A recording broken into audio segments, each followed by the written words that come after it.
Today on U.S. Farm Report, the final USDA numbers are in, folks. So what's the verdict for grain prices? Our analysts weigh in. It looks like soybeans could be shown some love this year. And should agriculture give in and label GMO foods? John Phipps weighs in. U.S. Farm Report brought to you by the Chevy Silverado, the one you depend on, the one that lasts.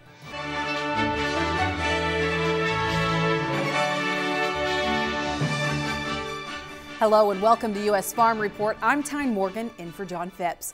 Well, it's finally here. USDA has released its final production numbers for 2013. For those that thought there was no way American farmers could produce 14 billion bushels of corn after the weather extremes, well, we finally get an answer. We have two market analysts in-house to break down the numbers and to tell us what that means moving forward. But before we do that, here are the headlines. USDA released its final crop production numbers for the 2013 year. The agency lowered the corn yield to 158.8 bushels per acre, a 1.6 bushel drop from the November forecast. That puts the total crop at a record 13.9 billion bushels. Soybean yield came in at 43.3 bushels per acre, just slightly above their November forecast. Total soybean production for the year is pegged at 3.29 billion bushels, up 1% from November. Cotton yield is estimated at 826 pounds per acre, up 20 pounds from the December forecast. Total crop is up 1% at 13.2 million bales. Looking at ending stocks, USDA lowered U.S. corn ending stocks to 1.63 billion bushels. USDA pegged soybean ending stocks for the 2013 through 2014 year at 150 million bushels, which is unchanged. Farmers could make a big switch to more soybeans next year. That's according to the Farm Futures Survey, which gathers responses from more than 1,600 farmers. The survey found farmers will plant 92.2 million acres of corn in 2014. That's down almost 4% from USDA's November estimate. Based on results, Farm Futures pegged soybean plantings at 82.3 million acres. That's up 7.6 million from 2013. Meanwhile, Monsanto's first quarter earnings echo that shift. This week, the company announced corn seed sales are down 7% in the first quarter of the year, and soybean sales are up 16%. Congress was back at work this week, but no formal Farm Bill agreement was announced. Before the break, the conference committee leaders said they were close to having a deal worked out. However, no details were released. The leaders said they'd reveal their plan upon returning from break, but that didn't happen this week. Congress has until the end of January to either pass a new Farm Bill or extend the current legislation. Well, those are the headlines. Meteorologist Cindy Clausen joins us now with Crop Watch. Thanks, Tyne. That deep freeze this weekend provided us with plenty of crop watch photos.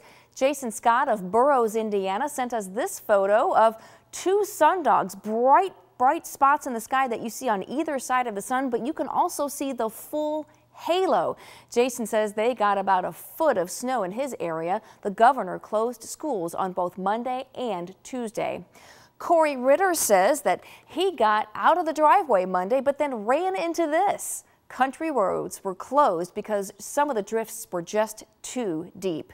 And despite the temps being 26 below and feeling like negative 55 in Devil's Lake, North Dakota on Monday, this elevator still managed to catch on fire. This is the aftermath of the Dakota Dry Bean elevator. Draper told us on Thursday the ice-covered elevator was still smoking. That's just incredible. We'll take a look at your national forecast coming up in just a bit. Thanks so much, Cindy. When we come back, we'll break down the numbers of the highly anticipated USDA report. Greg Hunt and Bill Biederman join me in just 2 minutes. U.S. Farm Report is brought to you by Corvus Pre-Emergence Corn Herbicide. One pass, zero doubts.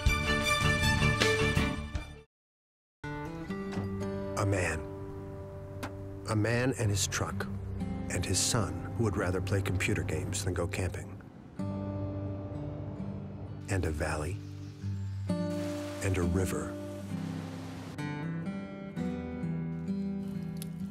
And the stars. And a new convert. The all-new Chevy Silverado, from one generation to the next. Strong for all the roads ahead. We really like JD Link. It's been a great time saver for us. It's effortless. I mean, that's what I like. It's painless, no effort, just easy to do. A field could be harvested that morning and they could be spreading fertilizer on it based on the yield of that field that afternoon without any running around retrieving data. Remote display access made that so simple, and I was back running within 10-15 minutes of ever having a problem. I'm so glad we could help. Thousands of people contact General Steel each month for a pre-engineered steel building. These are business owners who need retail, manufacturing, office, and storage facilities. They're church leaders who need sanctuaries or gymnasiums. And they're people just like you who need RV storage, riding arenas, or airplane hangars. They all want the same thing: the advantages of owning, to build quickly and save money, quality backed by our 50-year structural warranty. And they all want to work with a name they know: General Steel. Some callers have shopped the internet and realized that for a purchase this important, it just doesn't make sense to take a risk. Many internet-based companies are nothing more than a website. You really don't know who you're working with. Call us today for the building you need and save as much as half the cost and time of conventional construction. Thank you for calling General Steel. How may we help you today?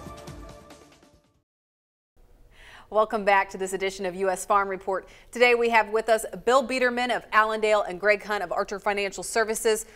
Let's talk about this crop progress report to start off with. I mean, going into the week had a bearish, leading up to it was a bearish response. A lot of farmers were selling their corn, thinking that we're just going to see a drop in prices today. And then what happened? Well, there was a 76% odds that they were going to raise the yield on corn.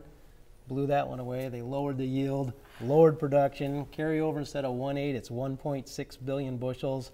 And everybody's falling over themselves to say, what now, you know? Yeah. And what kind of an impact is that going to be? And everybody, some people are saying the bottom is in corn. But reality is 1.6 billion bushels, not a shortage. Not a shortage. And Greg, they upped feed usage as well. So there were more numbers that played into that too. Yeah, I mean, they were telling me prices on the phone, you know, and in the last 3 or 4 minutes, and I was really surprised that, you know, it was how orderly it was in the end, even though we closed up very well, you know, 20 cents on the day. But I think in another environment, it could have easily gone limit. I mean, you had a massive amount of short positions on this corn coming into this report. And I would just go with this. I think that yeah, maybe there's a $4 floor here for a minute in corn. I think you've probably seen the lowest of the ending carry numbers for the year on this report. Raising the feed usage number 100 implies that we're going to be using almost 1 billion bushels more corn versus a year ago, and the animal unit numbers are not going to back that up whatsoever, especially with the hog diseases that are still haven't been under control whatsoever as of now. You're going to get a little bit bump in chickens, probably 3%, and cattle, you ain't going to get nothing. And then you got a feed wheat, or a wheat market has turned into a feed wheat around the world. So look, this is a great opportunity. There's a lot of guys, I'm happy for them. They didn't get to move anything. I know they were deer lights or deer in the headlights, you know, watching this thing go down and people panicking. But, you know, we're going to probably see one last little burst here on some short covering, but I would take advantage of that because I don't think these prices are going to stick up here. Yeah. Bill, it also told us that we have a lot more corn setting on the farm this December than we did last December. No surprise, but what do we need to be thinking about? Well, when you look at this, the stocks out of the farm and off farm, we were about 364 million bushel below what the trade estimated. If you run that through an economic analysis, you're roughly about a 15 to 30 cent price adjustment back up. Well, we put in 20 of that today. So maybe you got another 10 cents up or so. That's about it. But Greg mentioned the animal units. Animal units right now are the lowest they've been in 9 years. And we're probably not going to see the corn feed use end up that high. And then the market's going to start focusing on new crop. We're going to have 9 million acres. As long as we get everything planted and we don't have a prevent plant problem, we're going to have 9 million more acres next year that's going to go into production of everything. So the long term is still down. So you're looking at a 10 to 15 cent more upside potential, maybe some sideways trade for a while we adjust, but the long term is down. When we look at soybeans, looking at those ending stocks, how are we setting going into the year? Well, they're predicated on the fact that we're not going to sell any more soybeans on the world market. So, you know, there's probably going to be a little fudge factor until we see, as we move into February, and see the arb between China can possibly do between canceling and buying down there. I mean, we'll see. I would be watching the meal market. That's the one that closed lower or got down the day late here today. That's not a good sign. And the last, it would be the number of 14 beans. Then they closed down the day. At least they were down the day in the last minute when I was watching them. So that's already telling you maybe the DS14 corn's got to bump up a little bit and maybe try to, you know, see if we just, you know, hover somewhere around a loss of maybe 5 million acres in corn and an increase in beans of 4. But that's probably going to be how it kind of sits. But then we're going to come into this outlook in the end of February from the USDA. They're going to plug in these numbers, and you're going to see these astronomical and they carry in November 14 beans. So the 14 beans are the ones that are being stepped on for the right reasons. Real quick, before we wrap up, was wheat the horror story of Friday's report? Well, we had very heavy stocks, and that was pressuring things, and that's going to lead the way down, and that's going to prevent the corn from going up. And on the beans, you know, we're looking at a world carryover of 2.7 billion bushels. We've got 150 million, and South America has 1.8 billion bushels. They're going to be selling it. That's going to put a ceiling on this thing. You know, soybeans, old crop are $1.40, I believe, higher than the new crop. There's quite a premium there that could be sold. Then we made new highs in these spreads, the old and new today too, and they probably blew, and that probably looks like that put in a reversal. There is some reversals on these charts 2 ways. Okay, well, when we come back, we want to talk feed usage. Specifically, let's look at cattle, we'll look at the hog market as well, and then we'll take a look around the globe as well. So please stay with us. U.S. Farm Report will be right back. Corvus pre-emergence corn herbicide. It's not just consistent, it's your corn-loving, broadleaf weed killing, grass crushing, 5.6 fluid ounces per acre, rock steady, fast track ticket to 1 pass city. Corvus from Bayer. 1 pass, 2 modes, 0 doubts.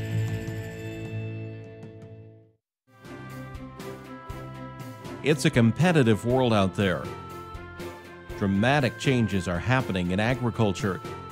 Land values are creeping higher. The market is nipping at your tail. Stay ahead of the pack by attending the Top Producer Seminar in downtown Chicago, where you'll learn from the nation's best minds in agribusiness and network with hundreds of like-minded large acre producers. Learn more at topproducerseminar.com. Hi, Tom Parent here for DR Power Equipment. Is your driveway a bumpy road full of potholes, washboard, and ruts? Well, for lots of folks that live in the country, this is a normal ride. But it doesn't have to be this way. Not when you own a DR Power Grader. Tow the Power Grader behind your riding mower, utility tractor, or ATV. With each pass, the Power Grader loosens, redistributes, and levels surface materials. Potholes and ruts are filled in, washboard is smoothed out, and your resurfaced driveway is ready to roll. Call 1-800-731-1893 for a free buyer's guide and DVD. You'll learn how you can try a DR at home for 6 months, pay no monthly interest for 36 months, and save up to $300. Hurry, this offer won't last. Call 1-800-731-1893. Online at drpowergrader.com. We're back now on U.S. Farm Report. All right, let's take a look at some of these livestock markets. First, looking at the cattle futures, we had record highs on Wednesday. You know, why did we see this surge in prices? Well, you know, this storm was huge, and it's going to be a while before we figure out the impact of that. But it certainly takes meat off of the near-term supply situation, shifts it back down the road. So that tighter supply situation was a good reason to cause the market to go up. But overall, we're looking at a 7% less cattle on feed, 1% less hogs. The only thing that's up is poultry, and that's only by 2%. So as a total meat supply situation, we're in a bull market. And about the only thing that could change that significantly is if we took a big supply now and pushed it down the road and smoothed out that supply curve. Otherwise, we're going higher. Well, you mentioned hogs, porcine epidemic diarrhea virus. We've seen that hit a lot of producers. This week, a Purdue economist said we're going to see expansion in 2014. But when you look at this virus, is that going to limit that expansion? Apparently it is. You know, it's happening now. It is, you know, that looks like that's pretty firm, but based on, you know, what we've seen, because this thing's been going on, what, since May? Yeah, it's in 22 I mean, it's been states building right on now. itself. So, you know, look, there's a fudge factor out there in all this quarterly stocks and feed usage. Unlike beans, you can give you a more accurate read. And when we get into this stuff, is this residual is the thing that that must be implied into this in this first quarter usage, because it's astronomical what they got here. Is that grain has been lost in movement and handling. That's a number that, you know, is a guess at the very best, even from the USDA, and that can be ratcheted around in future reports. And that is, as we've seen in these quarterly stocks reports over the last 2 years, don't marry this number. Okay. Yeah, some people thought this corn number was bullish because it's 1.6 billion. Yeah. You know, you got to remember we had 800 million a year ago. We're double the carryover. This is not a bull market. This is just a little opportunity to sell a rally. And take advantage of it. Yeah. Okay, let's look around the globe real quick. South America, you know, we continue to have a bearish reaction to what's coming out of there. You know, how's the weather situation? What are you guys hearing down there? Well, Brazil, you know, for all practical purposes, is as good as it can get right at the moment. We'll just see when the stuff coming out, you know, how delayed or not that is. That's the only issue there. I mean, at least what we've seen is that these yields are there. When you have their ag minister come out 2 days ago and says, yeah, I think the crop is up a little bit above the last number, a little over 90. I mean, our government came out with 89 here this morning, and in the same breath saying, but that is a very conservative number. It's got the ability to go to 95. That would be up about 5% record from the blowout, any record in Brazil by about 5%. And it's obviously possible. We're probably getting nicked in Argentina. They got some lackluster rains here in some of the drier areas. So figure 25% of Argentina is iffy and stressed, but 75% is not. And then we'll see about logistics. Logistics is going to play just as much as important role on what we're doing here in beans over the next, let's say, 3 months as everything. Yeah. And, you know, and the China play on that, on logistics, meaning, do they keep what they bought here, or they arb it and cancel and take it out of South America, only if the logistics and the port situation's there to do that. Yeah. Bill, we only have about a minute left. What's your take on South America? China double booked U.S. and South America. They can only import 7.4 million tons a month. That's it. They can't buy it from both. They can't import from both. And right now, the discount in South America is what to U.S.? $1.30. $1.30 a bushel cheaper. What would you do? Right. Price is a driving factor. Yeah. But if you're sitting there buying a boat and it's sitting there doing nothing, you're paying 15 grand a day, whatever it is. You know, that's what I mean. Brazil's shipping, and if they said they're going to concentrate on beans this year, I think they're going to pull it off. I do too. I think they're going to. And so, you think it's likely that China will cancel shipments from the U.S. just based on the price factor? And then we got $1.30 fluff in the old crop beans. You're seeing them already nibbling on 14 beans already. They're there. Yeah. All right, interesting. Okay, when we come back, what's the one thing that you need to be thinking about going into 2014? We'll ask these guys next on Markets Now. With AgWeb's Cash Grain Bids mobile app, find cash bids and base levels in your area by zip code. Get bids from 5 elevators closest to you. Download the app for free today. I live alone and rarely have visitors. So when I slipped and fell in the kitchen last month and couldn't get to a phone, I knew I was in trouble. Help! I could barely move. Help! I tried calling for help, but no one could hear me. As I lay there, I couldn't help but think of my kids and grandkids having to go on without me. I was terrified. It took 8 hours for my neighbor to find me. It could have been the end of me. That's when I knew I needed Life Alert. With just one press of this button, I'm connected to the Life Alert Center, where I can get the help I need, even when I cannot reach a phone. With Life Alert, I'm never alone. Call 1-800-521-1902 for your free Life Alert brochure. That's 1-800-521-1902. Again, 1-800-521-1902. Call for your free Life Alert brochure at 1-800-521-1902 today. The secret to finding more buyers for your cattle is no longer a secret. CattleExchange.com is like no other site. It brings the greater ease of use, detailed information, and searchability found in sites like Cars.com and Autotrader.com to the cattle industry. Upload photos and video to attract more buyers and share greater detail in your listing. Cattle buyers and sellers are connecting in ways they never imagined. Go to www.cattle-exchange.com and discover the secret to better selling. Trust. Out here, it's that rare combination of reliability, integrity, and the peace of mind that comes with having both. After 20 years of making hitches, the B&W Turnover Ball has become the most trusted gooseneck hitch in the country. Why is that important? Because trust is not only hard to earn, it's hard to find. The Turnover Ball Gooseneck Hitch by B&W. Trusted.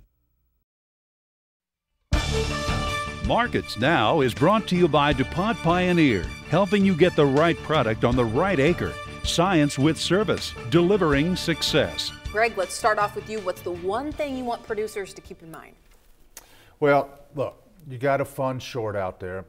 We probably did over 600,000 contracts of corn business on Friday. That didn't probably move everybody that's short. But somebody was there around 4:43 late trying to sell that thing when these index funds for the last 3 days, even today, came in and probably about 18,000 contracts. So you close above the 50-day moving average. We'll try to get a handle on what these funds are like when we get this report out this afternoon. But that said, I think you got a Monday, Tuesday window on a quick short covering to move grain. I think you got 48 hours to get one of the better prices you'll probably get for the year. So there's still time left, though. Yeah. Okay, Bill, what do you think? Well, I think I better preface this by saying that these thoughts are not of Allendale nor of this station. These are Bill Biederman thoughts. Last week, I got to see my son-in-law armor up and walk out that hangar door for another one-year tour in Afghanistan. And I got to see his face and my daughter's face look at each other, and I got to hear my 2-year-old granddaughter yell out "Daddy" as he walked out that door. It got me really thinking about things a lot. And you know, a lot of us in this country think we deserve or we're entitled to making money. We're entitled, we deserve to make a profit, whatever it is. But we're really not. We don't deserve anything in this country. We've been given a great opportunity to live in a phenomenal country where we have the right to choose where we live, to choose how big of a family we have or what church we take them to, all because of how these men and families sacrifice. And so 2 take-homes from that. One is we need to honor these men and these families by taking advantage of the opportunities we have in America and make as much money as we possibly can. And then before we die, do something good with it. The second thing we need to take home from that is that we should not dishonor these people by giving away the profits and the fortunes that we've made. And we're in an environment right now where the fundamentals and change are pretty bearish. And I think if you're a person that walks around with, I deserve to get $6 corn when we're trading at $4.50, I'm not going to sell till we hit $5, I think you need to look in the mirror. All right. Thanks for leaving us with that. All right, when we come back, John Phipps joins us. Please stay with us.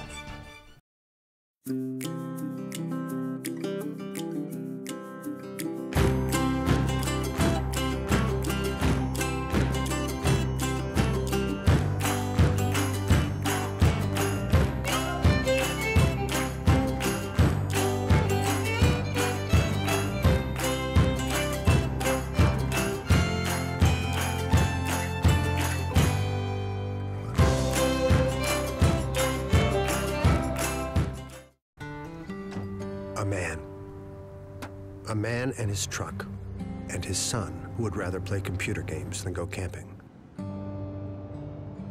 And a valley, and a river, and the stars, and a new convert. The all-new Chevy Silverado, from one generation to the next, strong for all the roads ahead. Uh-oh, not again! The power went out! It's hard to see with that old, weak flashlight. You need the old Brooklyn Lantern, the vintage-style lantern with new LED technology. Those ordinary flashlights just shine a narrow beam. They never work when you need them. But the old Brooklyn Lantern has 9 ultra-bright LED bulbs that shine for 100,000 hours. Just look at the difference. And the built-in dimmer switch adjusts from a low, gentle glow to a super bright light. Keep one in the house, and you're always ready for any emergency. It's guaranteed or your money back. Call and get your old Brooklyn Lantern with LED technology now, just $12.99. Call right now and you can double your order. And call right now and find out about free shipping. Call 1-800-210-5441 to get your old Brooklyn Lantern. But hurry, we're giving away a special offer on a second lantern with today's orders. That's 1-800-210-5441. Welcome back. Earlier this week, the Grocery Manufacturers Association did something they hope will ease the movement of state labeling laws. The association drafted a proposed bill for the FDA to develop a voluntary federal labeling standard for genetically engineered foods. The association also asked FDA to create a clear-cut definition of natural foods, which they believe should include GMOs. Now let's get John's take on the issue in this week's commentary. After following this issue for nearly 20 years, I see no way to avoid what looks inevitable to me. Why not just label the dang GMOs in food and see where the chips fall? Frankly, I think both food and agriculture are badly misreading potential consumer reaction. It's really not about the pseudoscience being thrown at GMOs. Most of the outrage is based on consumers just wanting to know what's in their food purchases. This is an era where such transparency is something every large organization better get used to. Just ask the NSA. In my opinion, most consumers would appreciate being treated like grown-ups who can make rational decisions.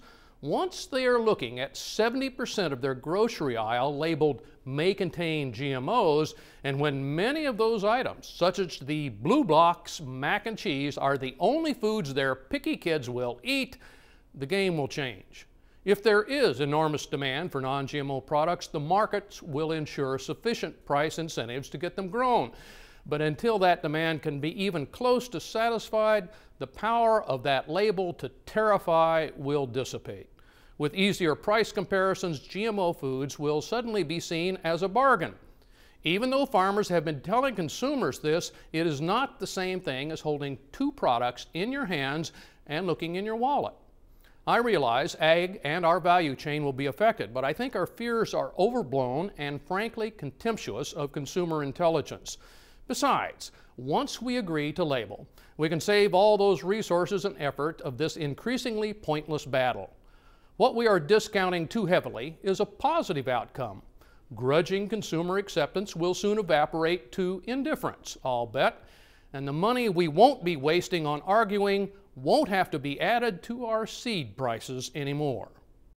Thanks, John. Let us know what you think. Send emails to mailbag@usfarmreport.com or call and leave us a voicemail.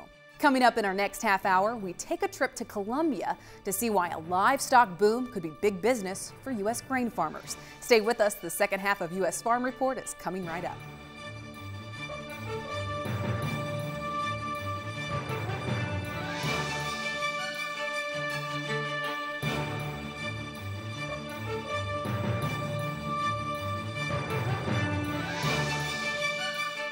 U.S. Farm Report is produced and distributed by Farm Journal Television.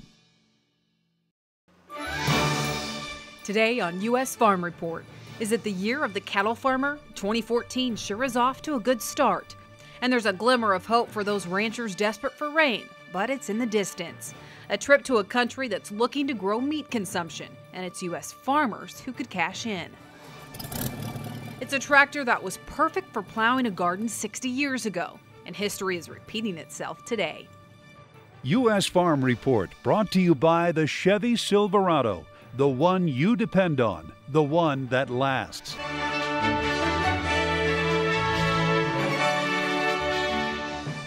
Hello and welcome to U.S. Farm Report. I'm Tyne Morgan in for John Phipps. The polar vortex had quite the grip on the U.S. this week, and while some areas are finally seeing a warm-up, the brutal weather did have an impact on agriculture, and that's all in today's headlines.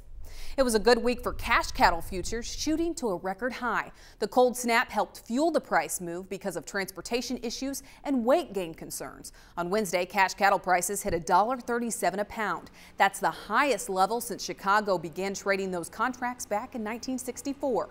Oklahoma State livestock specialist Daryl Peel says the recent cold stint could hurt the consumer side. From a demand standpoint, there's probably some negative impacts of the storms in terms of the amount of disruption that occurred in terms of people's normal movements, travel disruptions, and so on. Probably is not good for demand, but you know, the supply side is probably more sensitive, frankly, right now, and that'll be an important factor as we go forward through the winter. Keeping an eye on these weather conditions, the market's going to be very sensitive to anything that impacts cattle production, fed cattle production in particular, as we move through the winter. Thanks, Daryl. Meanwhile, it's still unknown what type of impact the frigid temperatures had on the nation's fruit crop. According to California Citrus Mutual, they are still trying to assess the freeze damage from back in December. The firm says they do know the damage varies significantly depending on the area. About 25% of the navel oranges have been harvested, but harvest numbers are expected to be down. Good news for those of you tired of the cold. USDA meteorologist Brad Rippey says this recent Arctic blast was a rarity. He says most areas should turn milder than normal for the rest of the winter. There's also good news for portions of Southwest and California desperate for rain. He says the system that typically provides wetter than normal weather is brewing and could arrive late in the year. There is a sign, or at least indications, in just about all the model guidance, almost unanimous, that we'll see a trend towards warmer water across the equatorial Pacific as we head through 2014. What that means is that we may be approaching or reaching a condition that would be known as El Nino later in 2014. Rippey says he doesn't think El Nino will arrive in time for the 2014 growing season. He's thinking later in the year.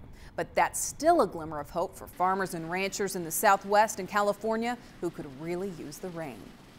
Smithfield Foods announced this week it's asking for all its hog producers to phase out the use of gestation stalls. The company says it's doing so because of customer demand for more humane treatment of animals. Smithfield is asking farmers to end use of crates by 2022. Tyson Foods sent a letter to its hog producers this week urging them to use specific production practices that reflect the company's efforts for more humane animal care. That includes asking producers to use video monitoring in sow stalls. Tyson also wants farmers to end the use of tail docking and do away with gestation stalls. That's it for news. We'll throw it over to Cindy Clausen, filling in for Mike Hoffman in the Weather Lab.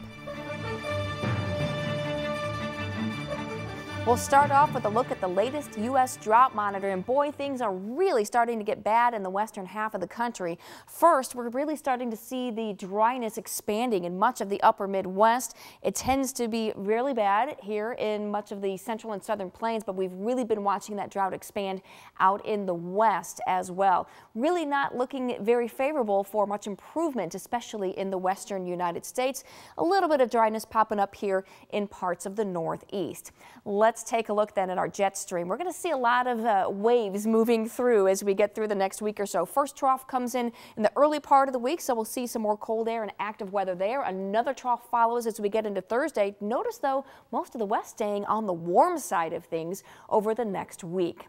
Here's a look at our fronts as we get into Monday, and we're going to be seeing a front that's going to be traveling across the eastern part of the country. Some snow for the northern parts of that, rain to the south.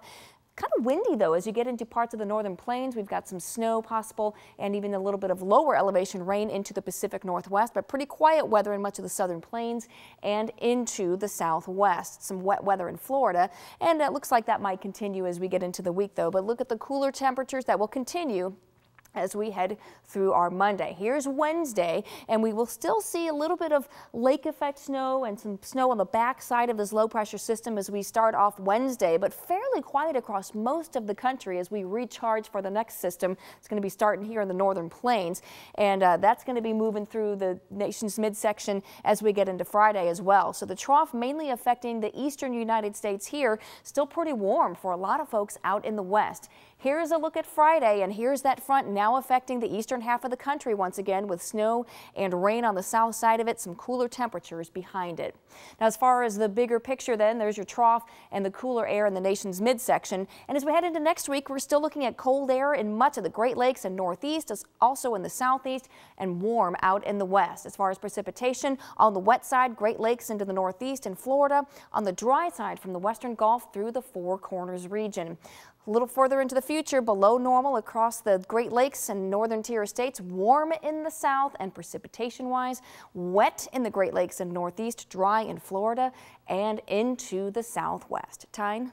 Thanks so much, Cindy. Please stay with us. Spirit of the Heartland is next. You're watching U.S. Farm Report with host John Phipps, Farm Director Al Pell, National Reporter Tyne Morgan, and meteorologist Mike Hoffman. U.S. Farm Report, the spirit of the countryside.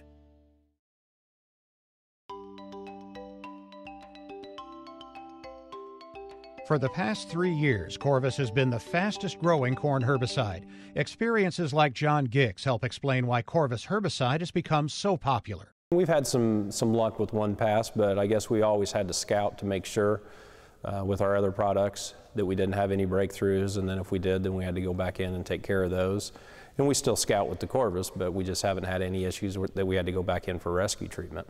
Not only has Corvus proven to be a successful one-pass program for Gick, but it also helps him manage or prevent weed resistance. The control that I was getting with my glyphosate was good. I was satisfied with that as well. But with the resistance problems that were coming, we knew we were going to have the issue with that. So having something else that we could go to that was going to give me the same control that I had been experiencing was important.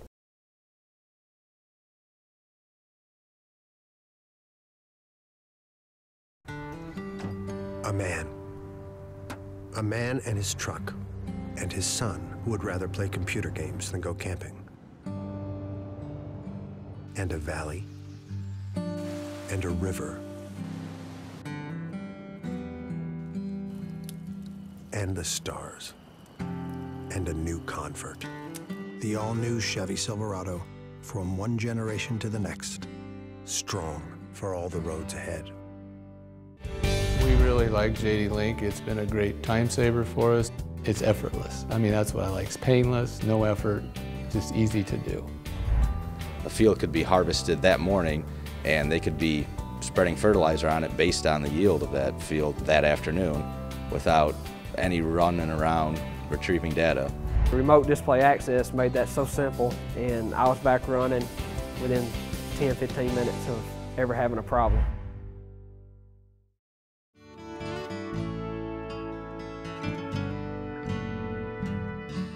Recently, I took a trip to Colombia with the United Soybean Board. Regional reporter Michelle Rook was also on the trip. The board chose that South American country because of the recent Colombia Free Trade Agreement.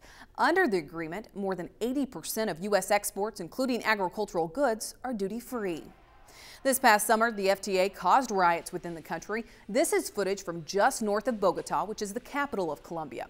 Protesters threw fruits and vegetables, demanding subsidies to potatoes, milk, and onion producers, as well as demanding the government to reduce the imports of those foods. The Colombia ag minister blamed union leaders and extremist groups, not local farmers, for the riots. Well, as Michelle Rook shows us, for U.S. exports, the free trade agreement is good news, especially since the country is eager to grow its livestock market. I'm here in Colombia, a country with a growing economy that will provide a huge export opportunity for U.S. farmers. It's because the Colombian livestock industry is expanding to meet the increased demand for protein. Dairy operations are generally small, around 25 head, but are seeing incentive to expand. They have all the potential to grow more because we have the area. However, with the low nutrient value of their grass, they supplement with U.S. soybean meal to improve milk production. We use soy to complement that low protein on the forage. The Colombian pork industry has the most room for growth, with only 3 million hogs. We are sure that we're going to keep increasing consumption, increasing production, and that we have a great potential. Currently, the leading ag sector in Colombia is the poultry sector. The production in poultry goes over 1.1 million tons of poultry meat. But they too are working to increase per capita consumption above the current 24 kilos. We can see that they have more than 35 kilograms per person. The Colombian egg industry is equally as large. We have more than 35 million hens, laying hens. We produce more than 10,000 million eggs. Their goal is to increase consumption to an egg per day, which will require more feed supplied by U.S. farmers. Colombia is a huge opportunity for U.S. soy in just the use in the poultry industry. The poultry industry down here is growing by leaps and bounds. They predict that they're going to be in the top 10 in egg production in the years to come. Colombian farmers are inefficient and produce very little feed, leaving the door open for U.S. soy, corn, and DDG business. But more and more we're relying more on imports because the yields in corn production are quite small. However, there are some impediments to Colombian livestock growth. They face many environmental challenges with urban sprawl and odor, and Colombia is a very mountainous country. On our costs, our transportation costs and logistic costs are very, very expensive. And that increases their cost of production. For pork, it's $2 per kilo or 90 cents per pound on a U.S. basis. Yet, U.S. farmers are still optimistic about the potential. They want reliability, they want quality, they want, they like working with the U.S. And with rising incomes and demand in Colombia, that will translate into more export business for U.S. farmers in the future. In Colombia, I'm Michelle Rourke reporting for U.S. Farm Report. Thanks, Michelle. She says another obstacle to livestock growth is that guerrillas control much of the production in Colombia. When we come back, we'll head back to Colombia. I'll introduce you to a man who escaped the city life and is living the Colombian dream. Be ready with agronomically designed equipment from Case IH. Visit your dealer or go to caseih.com/agronomic design to learn more. To ensure your seeds become strong stands, give your soil the right preparation before you plant. Improve your growing environment with agronomically designed equipment from Case IH, like the new Ecolo Tiger 875 disc ripper, engineered to manage tough residues and shatter root-limiting compaction for improved nutrient uptake and better stands with more fully developed plants at harvest. The world of farming is changing. Will you be ready? Learn more at caseih.com. I'm Mike Flores of Flores Trading, and I look at markets differently. At Flores Trading, we strive to give our clients investment quality trade ideas by analyzing the markets using mathematical algorithms along with other technical analysis. At Flores Trading, you can trade the markets 24 hours a day on your own computer using our free live quotes. You have access to AVM Investor Services free research and can open an account online in minutes. Isn't it time to try something new? To get started, call the number below. Are you tired of log splitters that move in slow motion? Introducing a revolutionary new and faster way to split wood.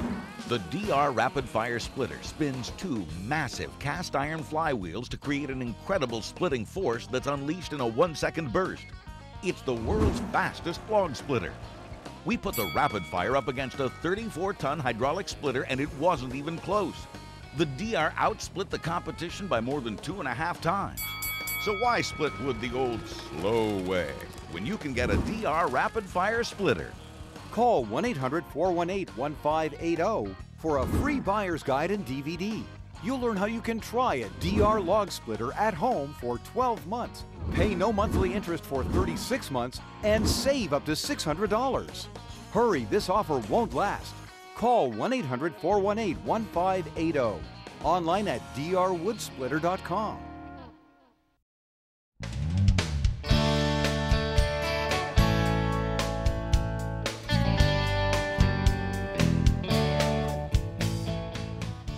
Welcome back. Throughout the 1970s and 1980s, Medellin, the second largest city in Colombia, became known for its drug cartel. Finally, in 1993, the government was able to dismantle the powerful cartel. Now, some of the country roads outside Medellin are home to the area's best kept secret, a true oasis to Colombian residents tired of the city life. There are 42 small lots. This is the entire farm that I own here. Peacocks running wild, tropical flowers providing a splash of color in this lush green landscape. This is the daily backdrop to Gil Restrepo's dream. Everybody in this area, you know, we all have a wish, and that is to own a farmhouse. He's a retired glassmaker who used to escape the busy city life and visit the country every weekend. So I end up purchasing 11 different small pieces of farm, put them together. I have roughly 14 hectares. He didn't know the first thing about raising cattle, but his daughter married into both knowledge and a similar dream. One of my daughters married a guy that was pretty knowledgeable about cattle business. That blossomed into what it is today. We together started learning about the cattle, and it came out pretty good.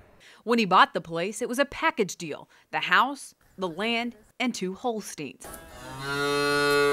But this new farmer quickly learned that's a breed he didn't want to touch. It was a terrible situation because the calf was so big, they had to cut him off, and I said, no, I don't like this. The thought of producing milk, however, was something he liked.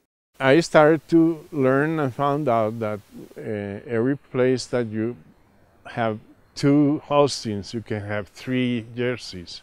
So Restarepo invested in jerseys, and it's paying off. We got around 20 liters per cow per day. He says very few Holsteins can produce more than that, but it's not just the quantity he's grown fond of. It's the quality of milk he churns out each day. The protein content is completely different. So my price, Colanta pays me a premium, which is very good. It's around 30% over what the Holstein people get. And that makes me very, very happy. It's a business venture that he never dreamed, and a way of life he always hoped, that keeps reminding him just how fortunate he is during life's great journey. I don't know how to say thanks to the Lord for this, because it really is amazing. He says it's hard to find jerseys for breeding stock within the borders, so he's implemented artificial insemination from bulls in U.S., Canada, and New Zealand. Our thanks to the United Soybean Board for inviting us along.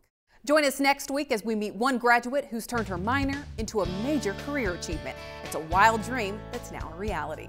Please stay with us. Al Pell joins us next.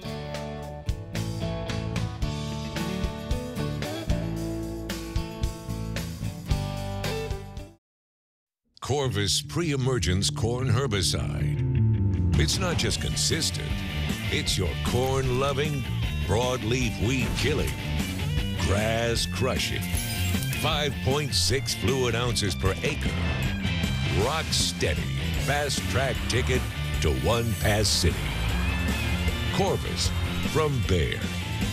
1 pass, 2 modes, 0 doubts.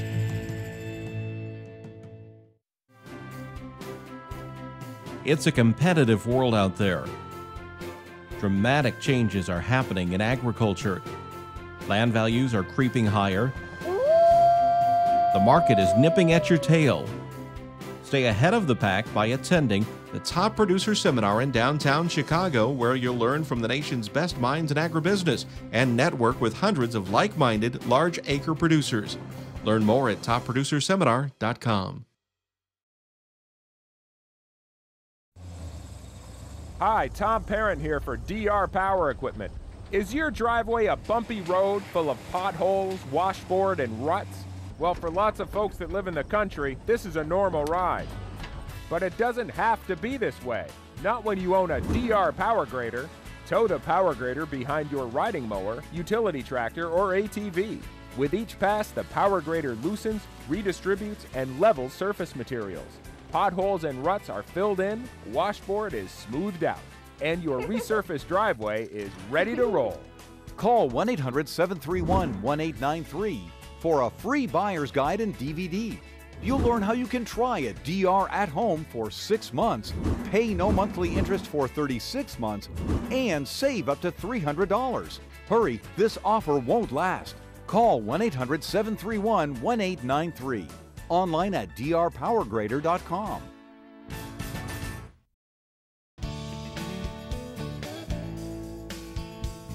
In this edition of Tractor Tales, we head to Austin, Minnesota to look at a 1953 G Allis Chalmers. The owner says it was a perfect size for plowing a garden back in the 50s, and that's exactly what he uses it for today.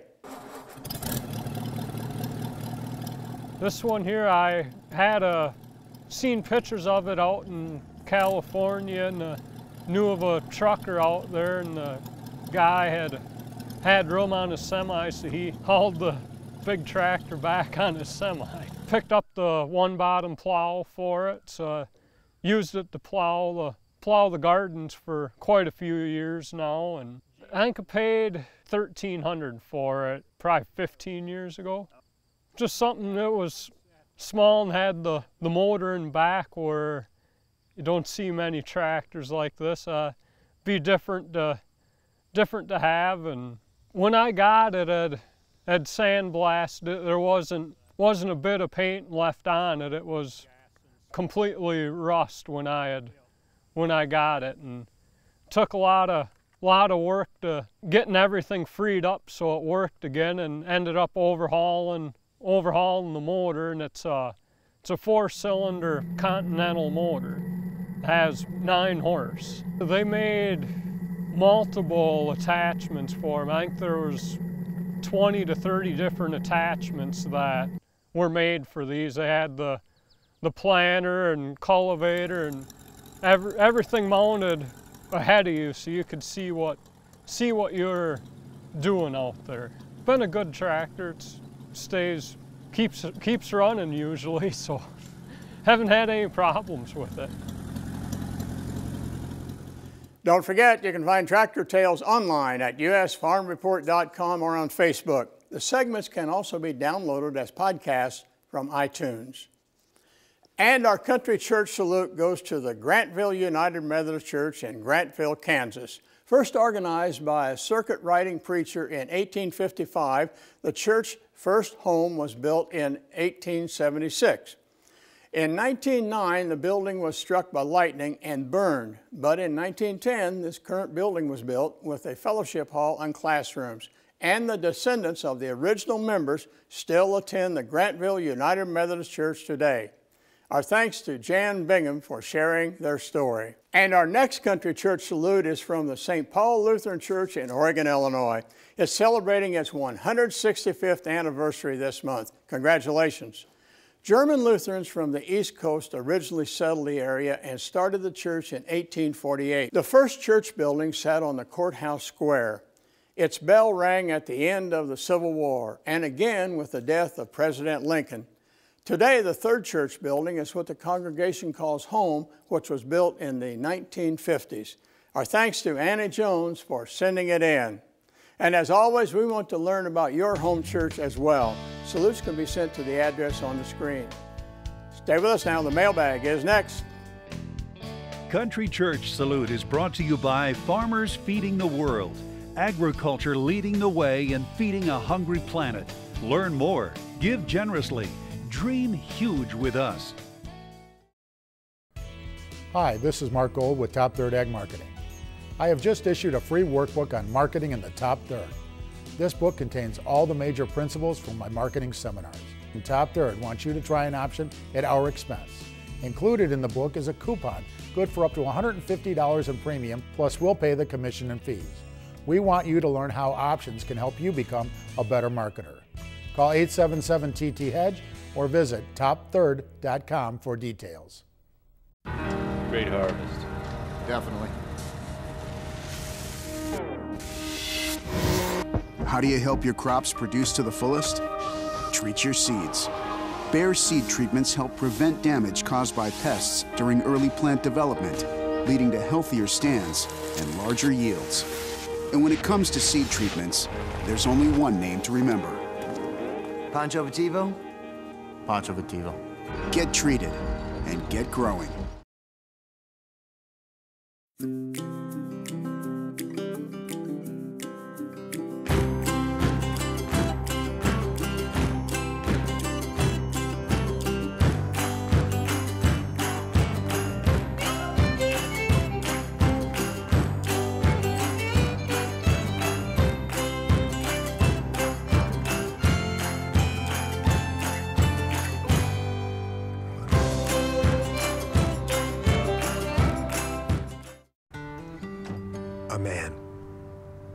man and his truck, and his son who would rather play computer games than go camping.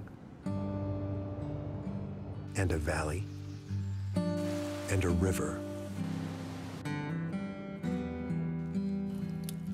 and the stars, and a new convert. The all-new Chevy Silverado, from one generation to the next, strong for all the roads ahead. The Chevy Silverado is the official news-gathering vehicle for U.S. Farm Report. John Phipps joins us now with a look inside the weekly U.S. Farm Report mailbag. Time to hear from our viewers via the Farm Report mailbag. To my surprise, I received some support from farmers on my opposition to the stepped-up basis. You're exactly right. That capital gain should be taxed. I applaud you for taking this unpopular position. Unpopular, that is, with the upper middle class, and frankly, most established farmers are in that category. That's from Kansas farmer Howard Collett. David Finn from Curtis, Washington, looks at the issue from a larger perspective. There is a serious case to be made for a zero capital gains tax. In general, property gains in value are because of monetary inflation. In that way, there may be no gain in purchasing power with the extra dollars from the gain in a sale. Thus, why tax that gain? This whole discussion begs for a complete overhaul of the tax system in this country. David, I'm right beside you on the idea of comprehensive or even incremental tax reform, but I must disagree with your assertion that most gains are inflation results. Consider our favorite capital asset, farmland. In my area, land has tripled or more in the last decade, while inflation has averaged under 2%. The 2013 stock market is another example of non-inflationary gains. We have a tax system riddled with special exemptions and based on an economy that hasn't existed for decades. We tax wages more than capital, even as the portion of GDP generated by wages is dropping to historic lows. We tax savings interest, but not consumption, at least on the federal level. And above all, we've handed out so many special exemptions so as to make our system look unfair to many citizens. Tax reform, however, is not likely soon.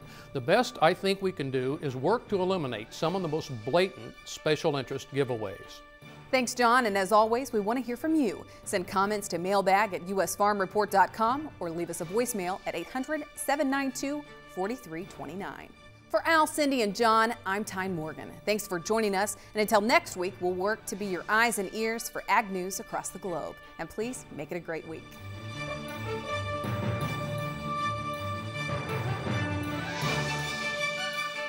U.S. Farm Report is produced and distributed by Farm Journal Television.